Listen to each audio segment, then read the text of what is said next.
Right, we promised you a little bit of Bruno Fernandes. He's currently speaking in Portuguese with a German translation, which isn't great. But we have got James Savundra, who's got a little bit of what he said. So well, I can't claim to speak either of those languages, but there are some quotes that are emerging from this press conference right now involving Bruno Fernandes. He said there was an opportunity, referring to this potential move to Al Hilal. The president called me and asked if I wanted to go there.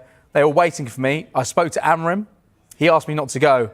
Manchester United didn't want to sell me. They don't need the money. If I'd wanted to leave, they would have made it happen. There's some more quotes as well. This is really interesting because we spoke about the fact that Bruno Fernandes was going to speak to his family before making the decision. Well, he gives a little bit of insight into that there. He says, Al Hilal were very kind. They spoke to my agent.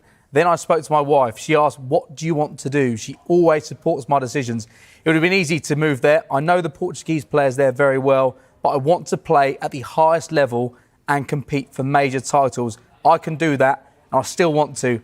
I'm very passionate about football. So there is Bruno Fernandes speaking about his decision to turn down the money from Al Hilal, the opportunity to potentially treble his current earnings he has at Manchester United. It looks like he's set to stay at Manchester United, and there he is explaining why he's decided to turn down potentially £750,000 a year. At 30 years of age, the United captain is set to remain at the club. What do you make of it, Mark? Because £100 million is a lot of money, and you can do a fair bit of a rebuild with £100 million. What do you think? Yeah, so I think this is basically two parts to the decision, isn't there? Because Manchester United will probably think, on one hand, £100 million for a 30-plus-year-old is great business for us. Therefore, it makes sense to sell him, and we can reinvest that money. The other thing is a footballing decision, and they'll say, well, hang on a second, you know, this is our captain, this is our leader, this has been our most consistent player over the course of the last few seasons. Without Bruno Fernandes in that Manchester United team, where would we be? You know, he has been so influential. He's been an ever-present, misses very, very few games. So therefore, from a footballing perspective, we need this guy right now, and we're going to go for a rebuild, then we need him to be a part of it. When you look at the money that he's turned down, I have so much respect for him, because it's not easy to turn down that kind of cash, because it is life-changing. Even though he's a multi-millionaire, when someone's putting on the table that kind of money that can transform your family's life forever, and you can go to a completely different place financially, you have to respect him. I think he had a brilliant relationship with the Manchester United fans. They absolutely loved him. And when he's made a decision like this and put that football club first before himself and made a footballing decision, not a financial one, I think it shows you a lot about his mindset, his mentality, type of character and person he is. And if Manchester United have him in the middle of the pitch under that new rebuild and under this new look Ruben Amorim team, it gives them a real chance. So I have so much respect for that kind of decision, because it wouldn't be easy. It's such an encouraging statement, isn't it? Because you look at where Manchester United were only a few days ago, the 21st of May, that £100 million match against Tottenham. They lost that game, and it felt like United couldn't get any worse. It felt like, where on earth did this football club go from here? There's some that have covered the club, some that have been fans for more than 50 years saying, I've never felt this low as a Manchester United fan. Well, in the space of the last few days, their captain has confirmed his future. He's committed himself to this football club. What a statement of intent that is. How encouraging that is, that the captain, who's got the opportunity to go and earn a ridiculous sum of money elsewhere, believes in the project when so many seem to have lost faith in that project. He believes in Ineos, he believes in Ruben Amorim as their head coach, signing Matheus Cunha over the course of the last few days as well. It feels like United have gone from rock bottom to being in a place where fans can maybe start to feel slightly optimistic about the future of this football club, and potentially with Brian Mbeumo coming in as well. So for United, this is absolutely huge. Yes, they could have made a huge amount of money from selling Bruno Fernandes, but you'd argue the money that they bring in, would they spend that wisely? And is it worth losing this man for free in 4 years' time when he's got them back to where they need to be? Well, I can tell you that Gary Neville agrees with you, because he's been speaking about all the misery at United and how this sends a positive message. It's significant. I think that the money that was on the table was big, so I think that there was an element of this situation that meant that United getting that level of money for someone at Bruno's age, obviously you couldn't say that it would have been a bad deal, but on the other hand, Manchester United's star player, only player at times, for the last sort of 4, 5, 6 years has been Bruno Fernandes. He's the one player that I can point towards that's been a success. Him staying at the club, Cunha coming in, does give them a couple of players with personality that might just make a difference next season, hopefully. It would have been easy for him at the end of this season to say, look, I'm done here. there will have been a huge amount of money on the table for him to go over to Saudi. But the fact that he's stayed, I think, will endear himself towards Manchester United fans even more, and even towards me. I mean, obviously I'm a United fan, but the idea that to turn that money down, and at a point where Manchester United are at their lowest ebb, and say, no, I want to fight through this, I want to see it through the other side, I want to come out and achieve things, I think says a lot about him as a person, as a character. And I think United fans will warm to that, because at this moment in time, the club needs people who are going to run through a brick wall for them. And I think the decision he's made this morning, or it feels like he's made this morning, I think that's something that will become apparent. Yeah, Gary Neville. It's all well and good that the captain stays, everyone's happy, but United want to invest and want to spend, and we know the trouble they've been in because we've seen all the cuts.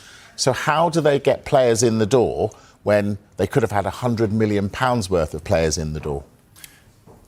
I think Manchester United are Manchester United, one of the biggest institutions in the world, and regardless of whether they're playing Champions League, Europa League or even Europa Conference League football, or no European football, there will be players queuing up to join that football club because of its recent history, because of what Sir Alex Ferguson created.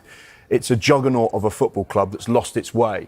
But you get the feeling that it won't be like that forever. Now, they have good people at the football club. They have ambitious coaching staff. They have players, and they have a captain that's passionate about the Old Trafford project.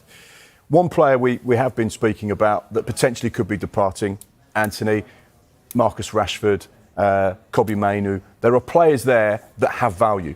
The big thing Manchester United fans will be saying is, well, OK, fine, lose those players, but who's going to come in? We know that Matheus Cunha is a player that Manchester United are going to sign. They wanted someone in that 10 position. They've got someone. They want another one. The latest is on Bryan Mbeumo, is that he has signalled his intent to Manchester United that he would like to join them over the course of this summer. And that's their attacking option. Look at all of those players. They can't possibly need all of them. Of course. And like we say, a number of them will represent some value. And there will be clubs interested in possibly doing a deal for those players at Manchester United. We've got Bryan Mbeumo down the bottom with an asterisk, which means it's not done yet. Long way to go. But this is a player that brings guaranteed performances, end product and goals. That's what he's been doing at Brentford since 2019. We know that he's got 1 year left plus a club option year as well.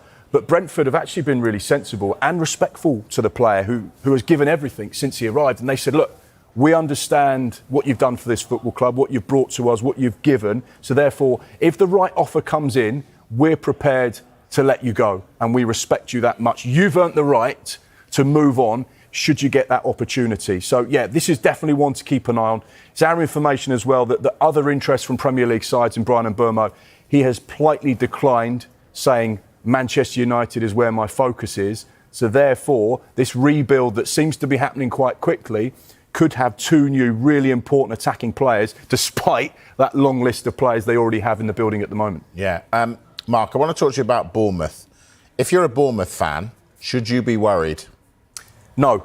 Let's look at the situation. Mark, are there tricky times ahead at United? Uncomfortable times, because Sancho's gone back, Anthony's going to have to go back, Rashford's going to have to go back.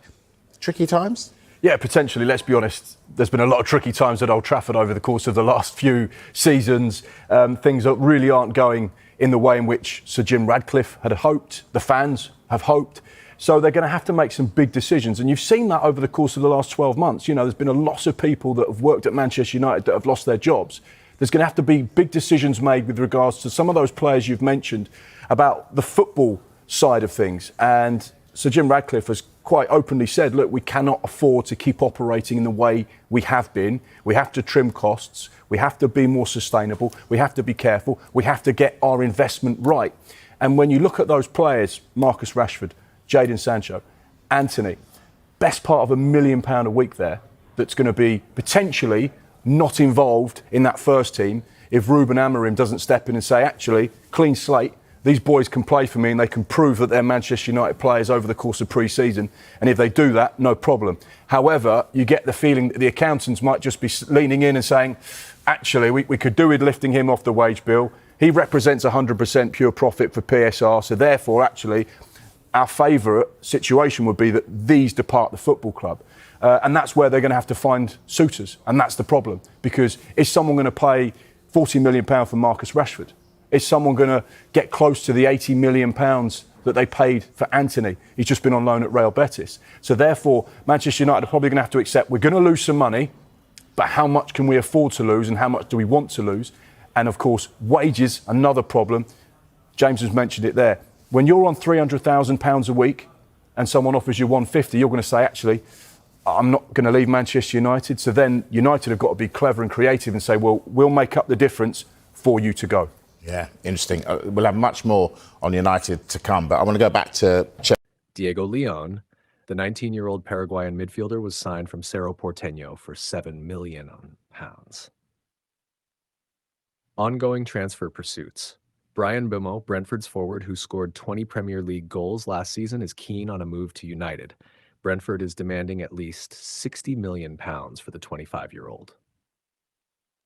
Aleksandar Mitrovic, United is reportedly considering a move for the Serbian striker after missing out on Liam Delap, who is heading to Chelsea. Potential departures. Jadon Sancho. After a loan spell at Chelsea, Sancho is set to return to United. Chelsea opted not to make the move permanent, paying a £5 million penalty to exit the deal. United is expected to sell him this summer. Rasmus Højlund, Inter Milan has expressed interest in the Danish striker. United may consider offers for Højlund, who has scored 26 goals in 95 appearances since his £72 million move from Atalanta.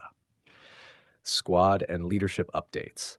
Bruno Fernandes, the club captain, has reportedly rejected a lucrative £200 million offer from Saudi club Al Hilal, reaffirming his commitment to United. Returning players. Marcus Rashford, Jadon Sancho, Anthony, and Tyrell Malaysia are returning to United following loan spells at Aston Villa, Chelsea, Real Betis, and PSV Eindhoven, respectively. Transfer window details. The Premier League's summer transfer window has been adjusted for 2025. It opened early from June 1st to June 10th to accommodate the FIFA Club World Cup and will reopen from June 16th to September 1st.